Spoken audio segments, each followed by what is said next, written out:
সকল বন্ধুদের শুভ শারদীয়ার প্রীতি ও শুভেচ্ছা জানিয়ে আজ আপনাদের কাছে চলে এসেছি পূজা স্পেশাল একটা রেসিপি নিয়ে।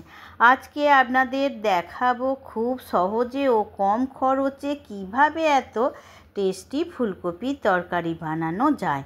কোনো রকম এক্সট্রা মশলা যেমন টক দই, কাজু বাদাম, মগজদানা আরও অনেক কিছু ছাড়া এই রেসিপি খুবই টেস্টি হয়।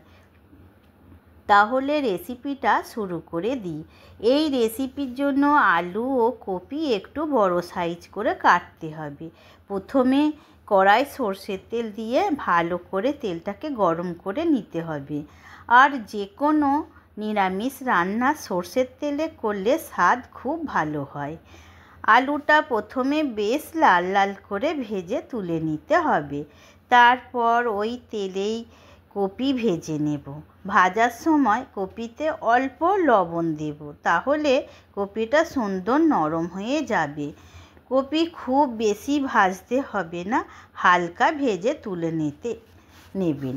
তারপর তেলের ওপর তেজপাতা, শুকনো লঙ্কা, জিরে ও কয়েকটা গোটা মশলা ফোড়ন দেব।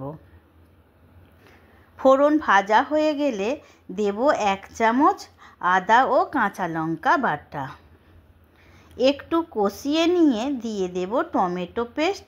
তারপর এক এক করে দিতে হবে একটু জিরে গুঁড়ো, ধনে গুঁড়ো, হলুদ গুঁড়ো ও লঙ্কা গুঁড়ো, স্বাদ অনুযায়ী লবণ ও কালারের জন্য দিলাম একটু কাশ্মীরি লঙ্কার গুঁড়ো। সব কিছু কষিয়ে নিয়ে গরম জল দিয়ে দেব আর কিছুটা ধনেপাতা কুচি দিয়ে একটা ঢাকা দিয়ে সেদ্ধ হতে দেব।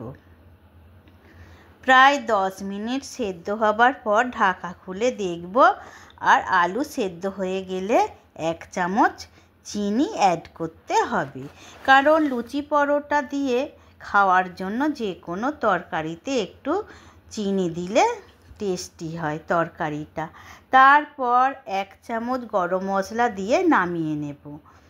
নামানোর সময় একটু ঝোল রাখতে হবে। পরে তরকারিটা ঠান্ডা হলে আলু ও কপিতে ঝোল অনেকটা টেনে নেয়। এইভাবে বানাবেন, দেখুন কত সুন্দর দেখতে হয়েছে আর খেতেও খুব ভালো হয়। আর এর সাথে খাওয়ার জন্য বানাবো লুচি।